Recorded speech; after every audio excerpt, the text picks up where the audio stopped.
So if you're a women's health or wellness practitioner, two things I hope you get out of this episode. First of all, I know you are also struggling with optimal sleep. So I really hope that you feel inspired to make some tweaks in your own self-care routine and then utilize your really skillful coaching skills to help see where your clients' foundational strategies around sleep can be changed.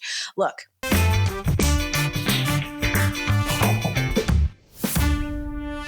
hi, and welcome back to the Integrative Women's Health Podcast. I'm your host, Dr. Jessica Drummond. So today we are going to deep dive into exercise strategies and supplement strategies for optimal sleep in perimenopause and menopause. This is probably the number one complaint that myself and the health coaches that we train and the students in our community, their clients are all struggling with sleep. So if you're a women's health or wellness practitioner, two things I hope you get out of this episode. First of all, I know you are also struggling with optimal sleep.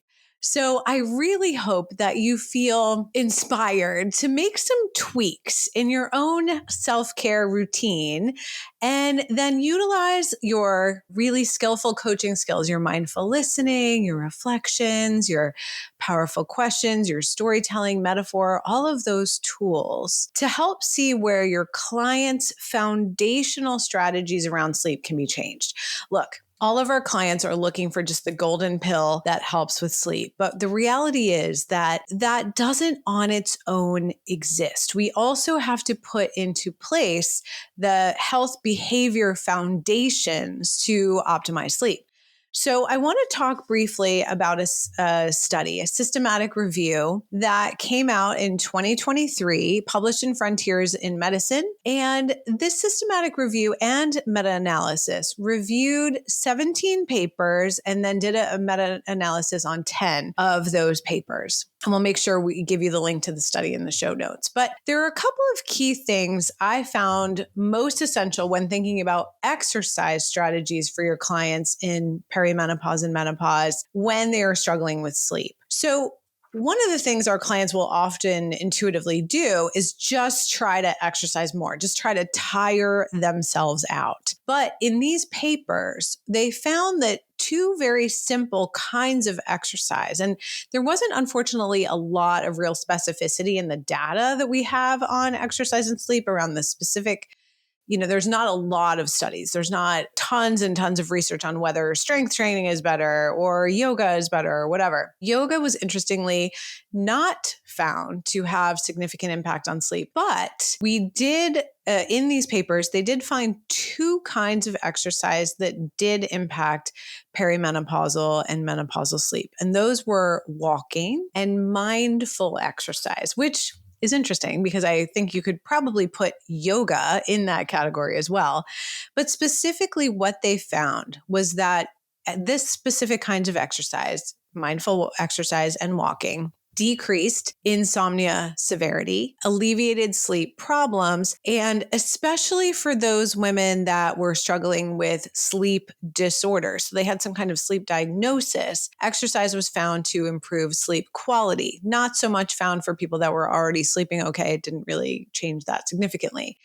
And so I think what's most important about this data is that having our clients get outside and get those, literally just getting their steps in is a key foundation for sleep quality in perimenopause and menopause. The other thing I think we need to think about is this was not high intensity exercise. Most women in perimenopause and menopause will eventually benefit from some kind of higher intensity exercise for like optimal cardio training. And then we do want heavier strength training for muscle building, which is very protective, both of quality and quantity of life later in the later years and the midlife, 40s, 50s, and 60s in perimenopause and menopause transition is when your clients will need to be setting that muscle building foundation for those benefits. But if they're struggling with sleep and day-to-day recovery, first we have to optimize that hypothalamic pituitary adrenal axis.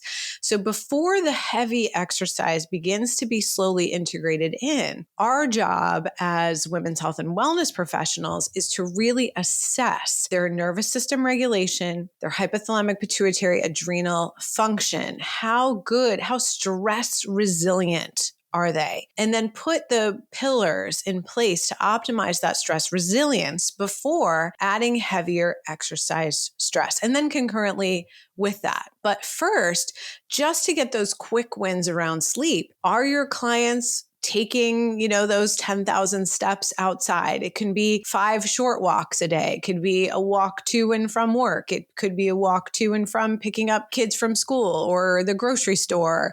Those functional day-to-day walking. It could be a long walk with a friend. It could be a long walk to listen to a podcast or music or to just chill out in nature. That mindful movement activity, ideally outside for other benefits, not necessarily sleep benefits, but that certainly couldn't hurt.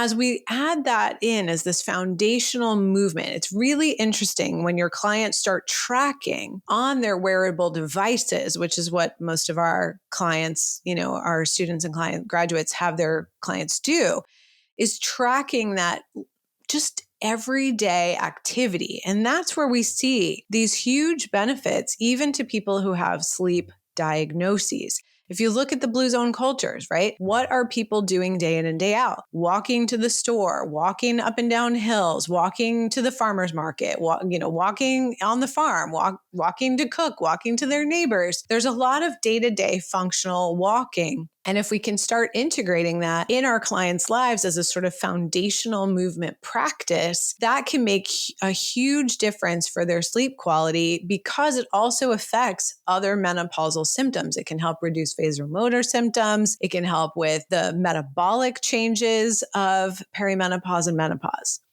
All right. And now let's get into part 2 of this episode where I want to talk a bit more about like the direct golden pills, right? Because your clients putting in those steps is foundational. And very specifically, we want to do it mindfully, consistently, small bouts, longer bouts, in a way that's really feeling good and nourishing. And then we want to look at the biochemistry of sleep and how we can help our clients directly support their brains using evidence-based nutrient supplements.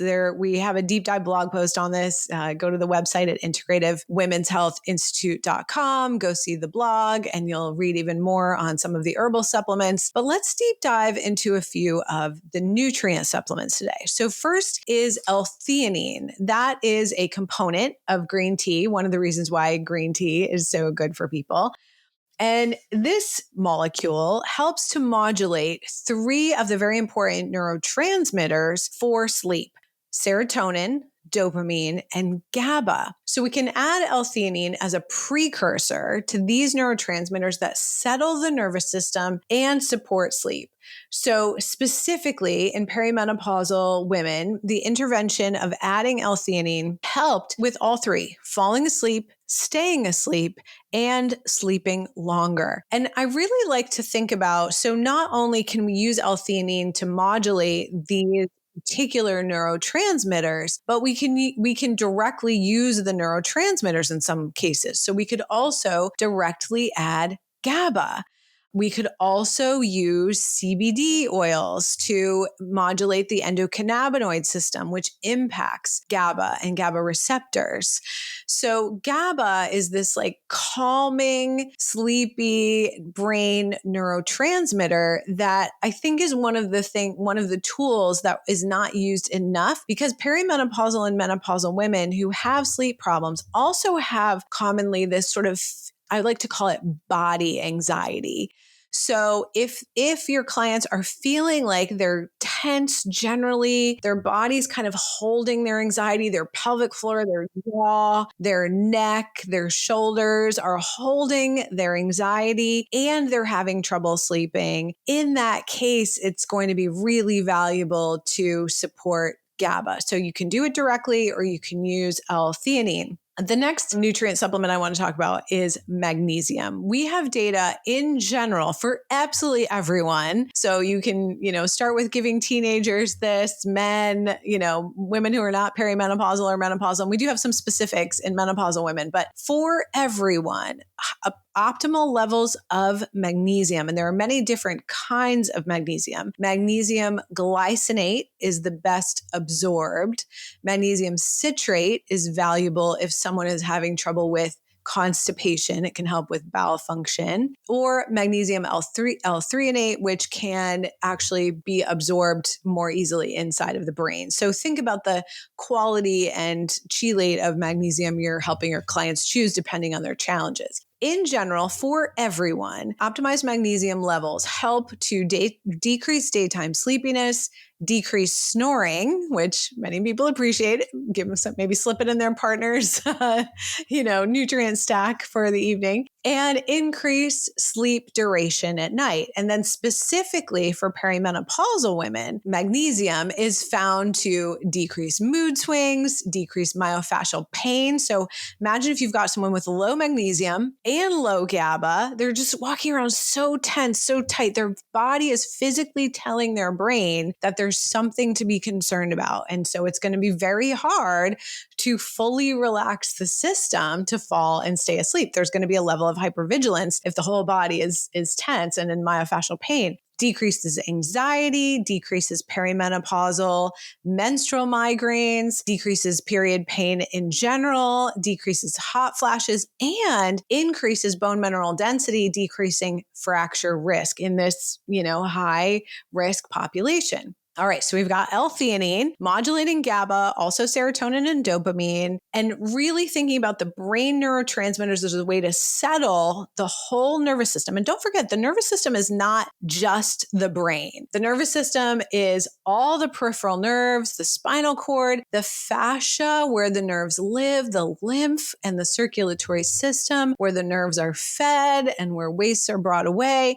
So this whole sensation of the whole animal, the whole body, the whole mind, the jaw, the neck, the pelvic floor, the lower abdomen, the shoulders, being able to deeply relax is related to optimized quantities of these brain neurotransmitters, particularly GABA. I see this physical body anxiety so often in this population. And then magnesium is a next layer of support for that physical body anxiety. All right. And then finally, I love this little oral peptide.